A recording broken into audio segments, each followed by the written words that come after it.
8, 7, 6, 4. Because that goal will serve to organize and measure the best of our energies and skills. Mankind is now on the verge of a great new era, the fusion economy. The prospect now exists for a global economic revolution, centered upon the high technology development of the Pacific region, driven by advanced infrastructure and the development of fusion power and technologies. In this series of videos, we present the path to this new era, one in which the common aims and common desires of all mankind will finally become the central objectives of international relations, and the creative powers unique to the human species can finally be unleashed across the globe and throughout the solar system.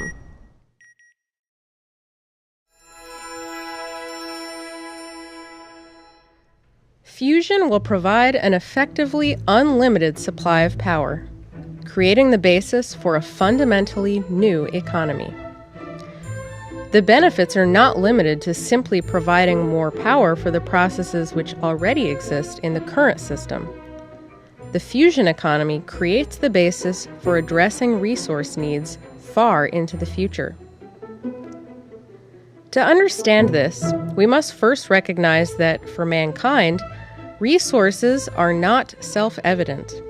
They are not self-determined, and they are not actually natural. What are often sloppily called natural resources only become resources as a function of the technology and energy flux density of the economy. Start with a few examples. In the first half of the 19th century, the United States had a thriving fuel and chemical industry. Its primary feedstock? Whale oil. While the most common use was the burning of whale oil in lamps for lighting, applications extended as far as for soaps, margarine, lubricants, paint, varnish, and for the processing of textiles and ropes. By its peak mid-century, hundreds of ships were bringing millions of gallons of whale oil to the U.S. market each year.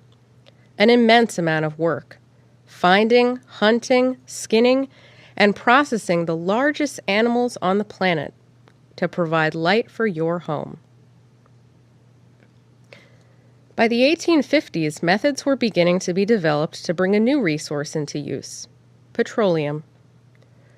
Prior to this, petroleum in the United States was relatively useless, even proving a nuisance when it filled mines dug for other purposes. When new methods for distillation of crude oil were developed, the separation and concentration of a new fuel became possible: kerosene. With this, the whale oil industry was quickly replaced, and the petrochemical industry was started. Technological advance drove the shift to an entirely new resource base. Or take one of the most important resources currently in use: fuel for the baseload electricity and energy needs of the economy. Pound for pound, the most energy-dense, efficient, and effective energy supplies immediately available are the fission fuels of uranium, thorium, and plutonium, tens of thousands of times more energy-dense than coal or oil. 100 years ago, these elements were nearly useless, and undistinguished constituents of dirt or rock, with some uranium finding a small role in tinting the color of glass. It was scientific discovery, the understanding of the atom, of fission processes, and of the equivalence of matter and energy discovered by Einstein, which changed these elements from nondescript components of dirt and rock into resources, specifically the best power source mankind had ever known, at least up to that point. Today, we sit on the verge of an even greater revolution: the ability to use a fuel an order of magnitude more energy-dense than uranium that promises to provide effectively unlimited power for all mankind. The physical resources for this are all around us. Isotopes of hydrogen produced from ocean water and rock. But the ability to turn such mundane things as these into a revolution for all mankind lies in the application of man's unique understanding of thermonuclear fusion. The fuel available in 1 gallon of ocean water can provide as much energy as 300 gallons of petroleum, fulfilling our energy needs far into the future. Take a related example, this time of elements we do know how to use, but which are not part of our resource base because of an inability to access them. The United States stretches across nearly 3.8 million square miles. If we examine any single cubic mile of dirt, on average it contains many times the United States' annual production of key resources. For tin, an average cubic mile of dirt contains 100 times the amount produced in the U.S. each year. For zinc, it is about 6 times. For iron, the element most used by weight, it's about 8 times. And for aluminum, our nondescript mile of Earth contains 200 times the U.S.'s annual production. Even with a fusion economy, we probably won't need to process random dirt. However, this example makes the point that the resources are there. It is up to us to figure out how to use them. The challenge results from a lack of technology, not of material. One technology illustrating the potentials of a fusion economy is the fusion torch. Already by the end of the 1960s, detailed designs showed that the extreme high temperatures of a fusion reaction could revolutionize materials processing. The plasma of a fusion reaction, reaching many millions of degrees, could be directed into a separate channel where any material could be dropped in and broken down into its constituent elements.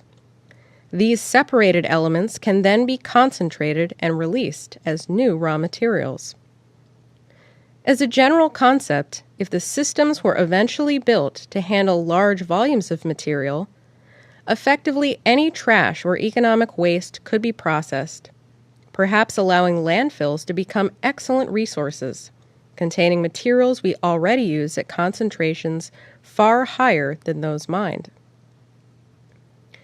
Even before the development of the full-scale systems which depend upon a sustained fusion reaction, the technologies of the 1970s already made possible the creation of lower-temperature plasma torches and plasma processing systems fully capable of breaking down and reprocessing things ranging from hazardous chemical waste to spent nuclear fuel to scrap metal, extracting valuable raw materials from each.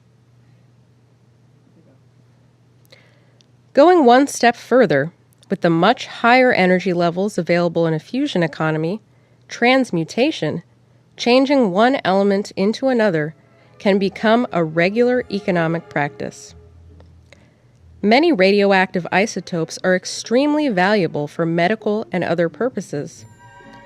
Those which are not useful can be transformed into other stable elements, eliminating the need for storage. If there are critical elements we need, some could be created from other, more abundant elements with similar weights. Gold can be converted into platinum, mercury can become gold, and alchemy can become part of the economy. These capabilities define the next step in the natural self-evolution of the human species.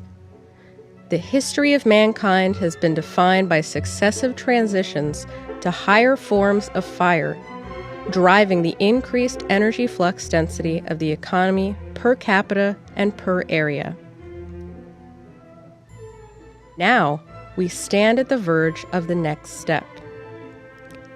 With the shift to a full-scale fusion economy, mankind's existence on this planet is revolutionized, as the concerns over limited power, limited fuel, and limited resources are subdued by the power of human scientific thought.